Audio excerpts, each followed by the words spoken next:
Hello and welcome back to another video. In this video we are going to look at our team selection ahead of Game Week 9. But first let's look at how my team did in Game Week 8.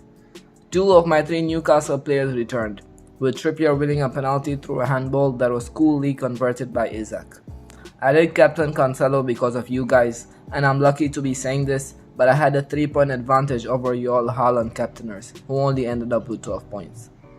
Jesus ended up with only an assist. That means he didn't cause a lot of damage to the 500k managers who transferred him out last week.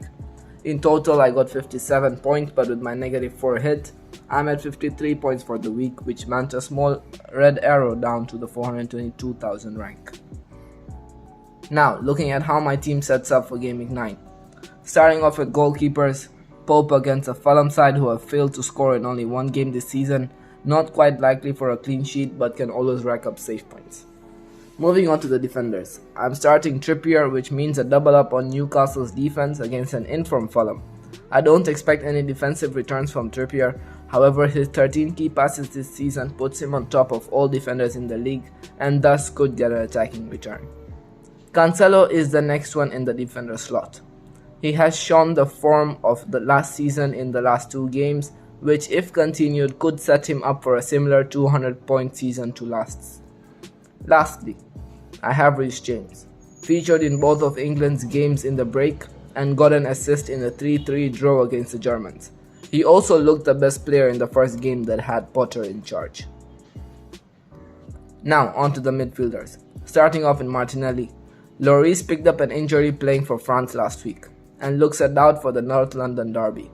And as stated in my previous video, he has a high 77% save percentage. His loss will be good for my Arsenal attackers though. Moving on to the worst transfer made by me this season is Bruno Fernandez. Faces Man City away from home. It looks a very bad fixture on paper, but as we saw against Liverpool, United's pressing was top tier and Bruno was getting into very advanced positions, so maybe we could expect that too against City. Zaha against Chelsea is the next player in my midfielder slot. He has scored 4 goals in the 5 games he has played this season, and he could as well score against any opponent in the league. The next game being against a very leaky Chelsea might be a good chance for the Ivorian to hit home. Next up is my first transfer in this week, Maddison. I brought him in for Gross because he has a decent fixture run up to the World Cup break.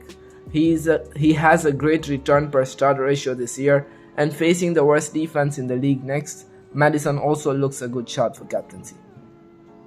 Now onto the forward line, starting off with my second transfer in this week in Mitrovic. I finally brought him in for an injured Isaac. It only took me 8 game weeks to make the decision, and I hope it bears fruit.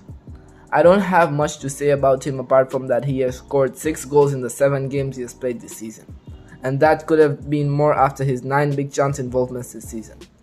Next up is the only possible Parma captain this season, and hopefully everyone who's watching this video does own him, and if not, should look at bringing him in ASAP.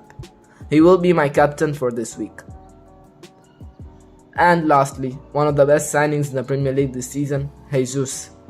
As I said with Martinelli, Tottenham without Lloris could look like a real dent in their defense. And with the quality of Arsenal's attack, they are most certainly going to exploit that. And who better to do that than Jesus? So this is how my team sets for Game Week 9. If you want to see my watch list ahead of Game Week 9, it's here on the screen. And also while you're at it, please click the subscribe button and turn on the post notification bell so you never miss a future upload.